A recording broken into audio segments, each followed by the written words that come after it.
আপনি আগে আমার এই ফ্যাক্টরিটা দেখেন, যেমনি অনেক পুরনো অমনি অনেক দামি।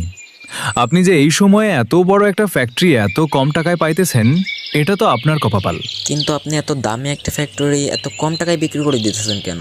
আরে না, মানে আমার ইমার্জেন্সি বাইরে যাওয়ার লাগবে তো, এজন্যই বলতেছি। এইটা রেখে আর কি করব, এটা বিক্রি করে দিয়ে যাই। ও আচ্ছা, তাহলে ওই কথাই রইলো, আপনার ব্যাংকে আমি টাকা পাঠিয়ে দেব। হ্যাঁ শিওর, আপনি চাইলে কিন্তু ফ্যাক্টরির চারপাশে একটু ঘুরে দেখতে পারেন।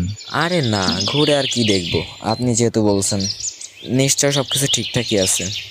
আচ্ছা একটা কথা, ফ্যাক্টরিটা রঙিন তো নাকি? আরে হ্যাঁ, একদম রানিং। আপনি চাইলে কাল থেকে কিছু ওয়ার্কার লাগিয়ে কাজ শুরু করে দিতে পারেন। আচ্ছা তাহলে ঠিক আছে, ওই কথাই রইলো, আমি আসি তাহলে।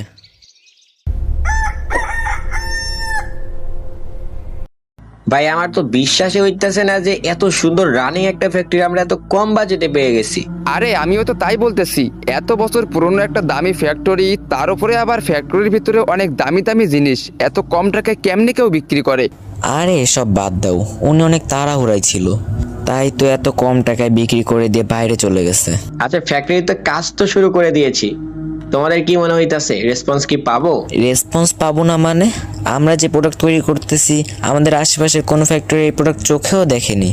আমরা তো মনে হয় প্রথম প্রোডাক্ট দিয়েই বাজিমাত করে ফেলবো। পরে এটা পরে দেখা যাবে। আচ্ছা এটা বল, ফ্যাক্টরিতে ওয়ার্কার লাগিয়ে দিয়েছিস কতগুলো? এখন 50টার মতন লাগাইছি, যখন প্রোডাক্ট সেল হবে তখন আরও লাগাবো। আচ্ছা ঠিক আছে, আমার আবার ইমার্জেন্সি একটা মিটিং আছে, আমাকে 10 দিনের জন্য বাইরে যেতে হবে। তাহলে রুবেল ফারহান, তোরা এই 10 দিন ভালোভাবে ফ্যাক্টরিটা দেখাশোনা করিস, আমি খুব তাড়াতাড়ি ফিরে আসবো। আরে কোনো সমস্যা নাই, তোমরা যতদিন ইচ্ছা ততদিন থাকতে পারো, আমরা তো আছি নাকি? হ্যাঁ কোনো সমস্যা নেই, আমরা ভালোভাবেই দেখাশোনা করব। আচ্ছা তাহলে তোরা থাক, আমি গেলাম। কিরে ফারহান, শুনলাম তোরা নাকি ফ্যাক্টরি কিনছিস?